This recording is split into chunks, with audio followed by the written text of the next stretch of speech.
It was 3 a.m. and my eyes were getting tired. I closed Instagram and had a look at the time. It's been 2 hours of endless scrolling lying in my bed. There was a moment of frustration. I uninstalled the application and slept.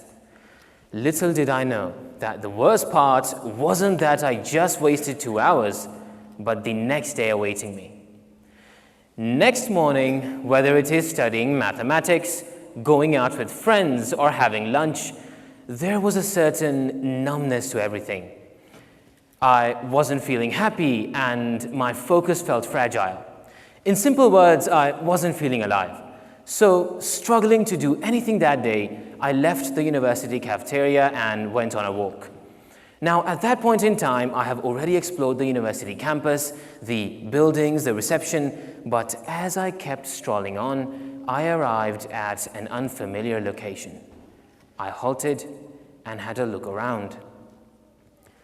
This is the backyard of the engineering building. How fascinating that is. For the next 10 minutes, this seemingly ordinary backyard had all my attention.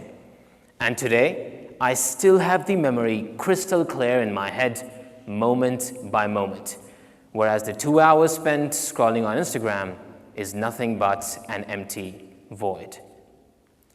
Me exploring the backyard created a bookmark in my mind, a memory which I can look back to even on my deathbed.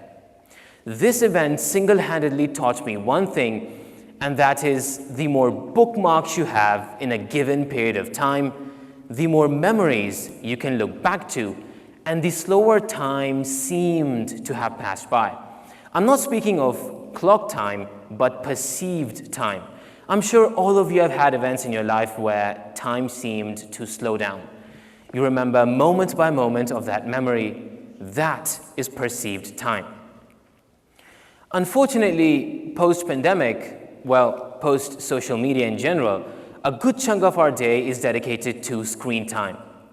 In fact, in 2025, the average person spends around 7 hours each day staring at a screen. Besides the harmful effects on mental well-being, excessive screen time has other consequences, particularly on the passage of time, which is my emphasis for today. In 2009, neuroscientist Arthur Craig published a paper on the relationship between time perception and the brain, specifically the anterior insula. The anterior insula is a tiny region in your brain which helps you feel and track the flow of time based on how strongly you're experiencing the moment. It's like an emotional bucket which fills up as we experience things. Routine tasks like driving to work or, this is for my Gen Z, scrolling on TikTok doesn't fill this bucket that much. But visiting a new place, steadily riding the roller coaster to its peak, or acquiring a new skill fills this bucket to its brim, to the point that it often feels overwhelming. There is simply too much information to process for the brain, and so time slows down, subjective to you.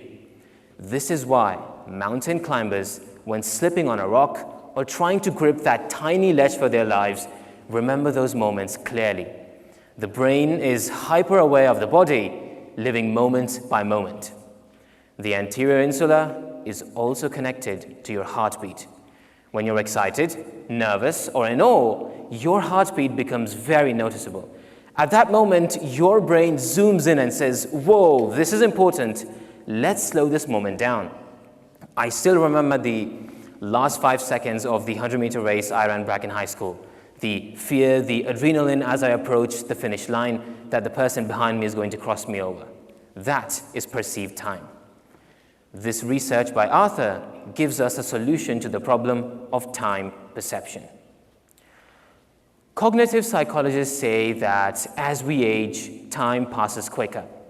This is because as we age past 25, have a family, children, a daily routine, novelty decreases over time.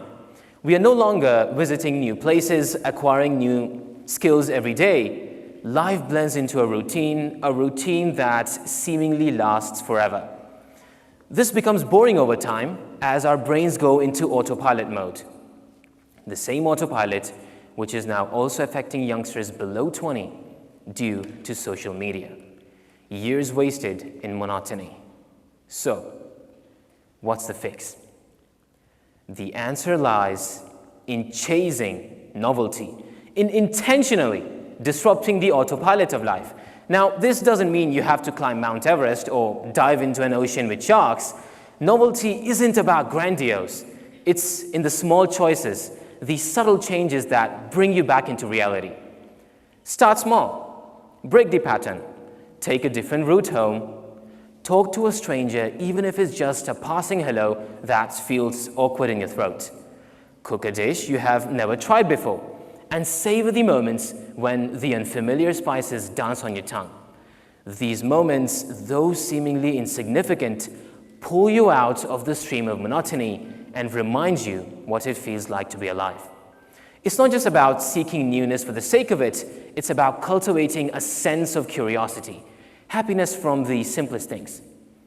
For youngsters below 20, the solution is very simple. Reduce screen time and enjoy school time. Whether it's taking part in a debate or competing in football, there are plenty of activities for you to take part in. I personally love competitions as they are a great way to feel alive.